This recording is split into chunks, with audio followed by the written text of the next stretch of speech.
Well, the International Maths Olympiad taking place in Cape Town next month will see about 582 students from over 100 countries. Now, students taking part in the international event will compete in solving complex mathematical problems.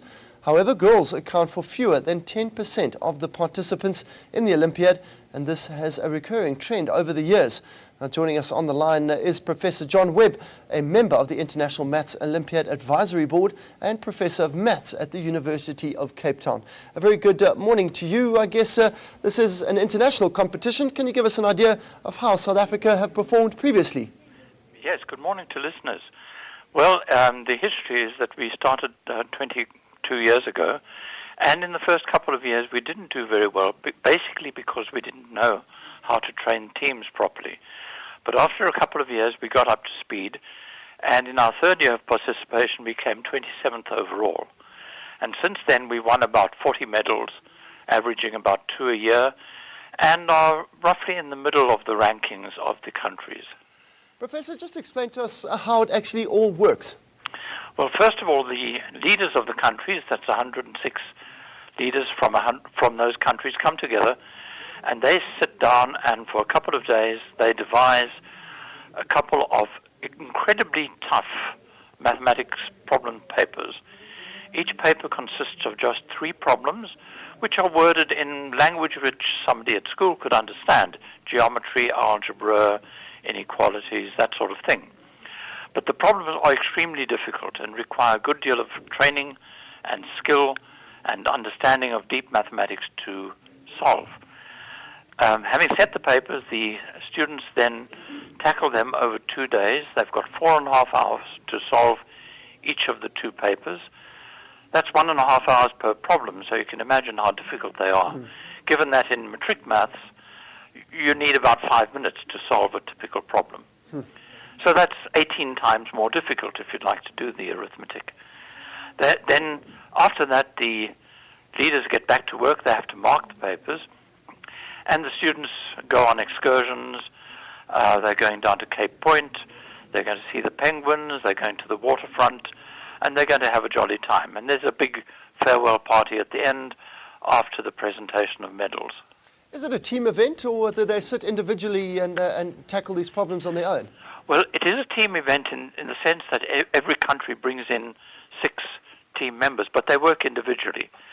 And the ranking is entirely individual. Of course, everybody likes to tot up the scores of the 6 members to see which country is the best, but that's actually unofficial. And which countries are generally normally at the top of that pile? Well, the classic countries are China, Russia, the United States, some further Eastern European countries, Korea, both north and south, Singapore, Thailand do very well, Iran does well, the United Kingdom has been in the top 10 recently, and then it moves on through the other countries. But it's the big countries that can afford very big training programs.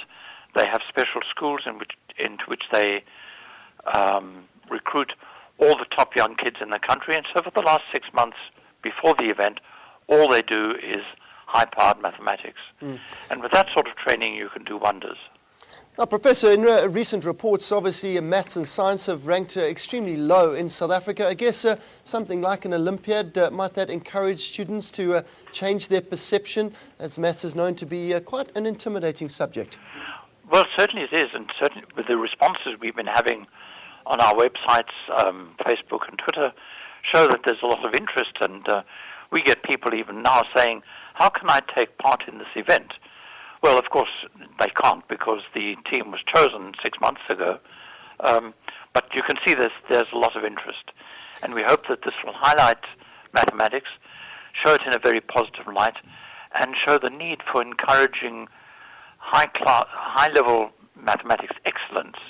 You know, grassroots is important as well, but we've got to look to the very highly talented young people also. Professor, my last question is obviously, as I read in my intro, girls are a lot less in numbers. Is there any reason for this? Well, there are reasons that are proposed, but I'm not sure that any of them can completely explain the phenomenon. It's very clear 10% of the participants in the International Maths Olympiad are girls, and that's all over the world and over many years. So one thing is the social impact, that girls might think that if they're good at maths, they will put the boys off, and so they dumb themselves down. There is another interesting factor that boys tend to be more aggressive than girls. This is well known. And in order to be successful in Olympiads, you have to have a very strong competitive instinct. You've got to work hard, and you've got to really drive yourself. And that's linked to testosterone, of course. But testosterone, interestingly enough, is linked to autism. And it is well known that autism is more common among boys than girls. And autism, mild forms of autism, are very useful if you're mathematically inclined.